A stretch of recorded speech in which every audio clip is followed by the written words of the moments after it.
Sèchement battu 3-0 par le Paris FC lors de la première journée. Chambly s'est quelque peu rassuré en ramenant le nul de Niort avant la trêve. Les Cambliciens espèrent lancer leur saison face à Grenoble en dépit d'une semaine d'entraînement perturbée puisqu'un membre du staff ayant été testé positif au Covid, la semaine d'entraînement a été un petit peu tronquée.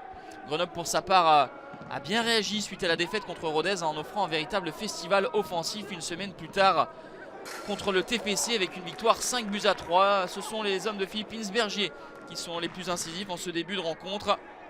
Mais la réaction des hommes de Bruno Luzzi ne va pas tarder avec ce petit numéro de Sébastien Flochon qui va trouver la profondeur et alerter Mehdi Guézoui à la 10e minute. Le double contact de l'attaquant camblisien de 31 ans qui va permettre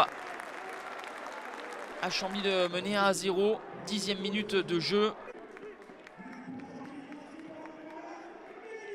Il réalise un double contact. Mehdi Guézoui, ce n'est pas peut-être ce qu'il veut faire dans un premier temps, mais la sortie un petit peu à contre-temps de Brice Maubleu lui permet d'avoir une issue favorable. La réaction des Grenoblois avec cette tête qui va terminer sur le poteau. De la réussite pour Simon Pondémé. C'était JT qui s'était jeté pour essayer de décroiser sa tête.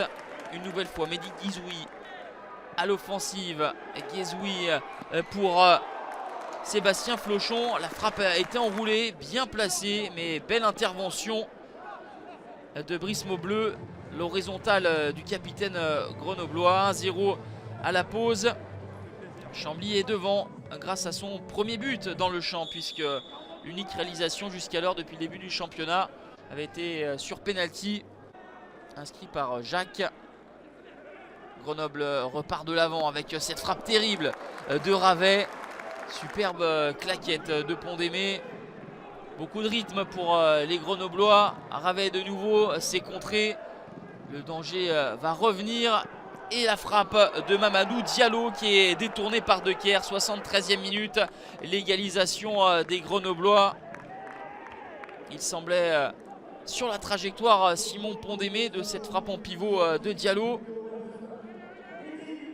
Mais comme celle-ci a été touchée par Decker, la trajectoire s'en est vue modifiée. Un but partout donc grâce à la réalisation du Sénégalais de 25 ans. Diallo, l'ancien de Créteil.